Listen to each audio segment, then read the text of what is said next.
ما في شافي يا غرقنا. The unthinkable happened right in the middle of the desert. In a land known for its endless heat and dry silence, Saudi Arabia suddenly got hit by a wall of water from the sky. Heavy rain, strong enough to break decades of climate expectations, swept across 6 major regions. And after it passed, it left behind fear, destruction, and a country shaken by the power of nature. In the southern province of Asir, the town of Muhail became the center of the disaster. Flash floods came out of nowhere, rushing through the streets and pulling away cars like they were nothing. Videos from that night showed cars floating past traffic lights, houses filling with water, and families climbing onto rooftops to stay safe. Within minutes, the streets were no longer streets. They turned into rivers.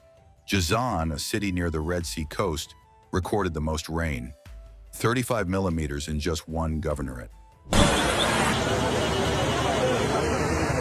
It may not sound like much compared to tropical storms, but in a desert with dry riverbeds and weak drainage, it was more than enough to cause destruction.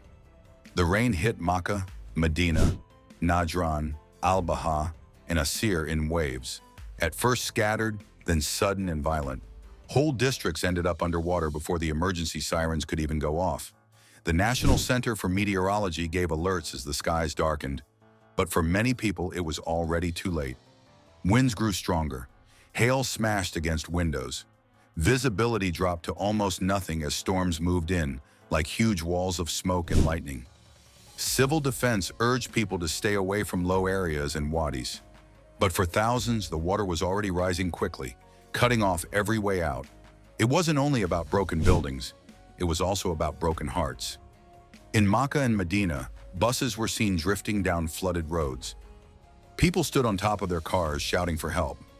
In one video, a father held his kids close, trying to protect them as water poured inside their car. Strangers held hands to make chains, pulling elderly people and the injured out of the rushing water. These weren't practice drills. This was real survival. Schools across many regions shut down. Businesses closed their doors. Life, as people in Saudi Arabia knew it, came to a stop. What started as a storm quickly turned into a national emergency. Power went out, and communication lines were cut in some rural towns.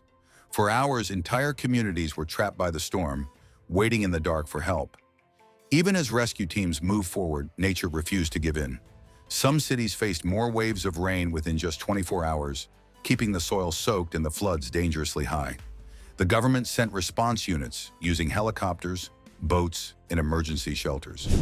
Still, the damage was clear everywhere. Smashed glass, mud-soaked furniture, empty highways, and families grieving their losses. Experts warned that this wasn't just a one-time disaster.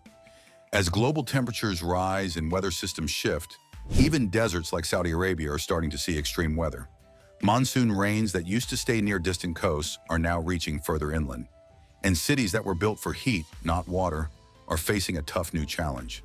The videos of this disaster shocked the world and gave Saudi Arabia a painful realization. The desert is no longer safe from floods. When the skies open and the rain keeps falling, there's no soil to absorb it, no forest to hold it back, no barrier strong enough to stop it. Instead, the water flows into homes, into streets, into lives. Now that the waters have gone down, the true damage is becoming clear.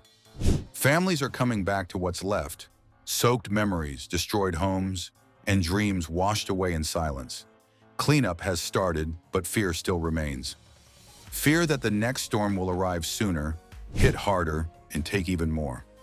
This was the day the desert drowned, and Saudi Arabia will never forget it.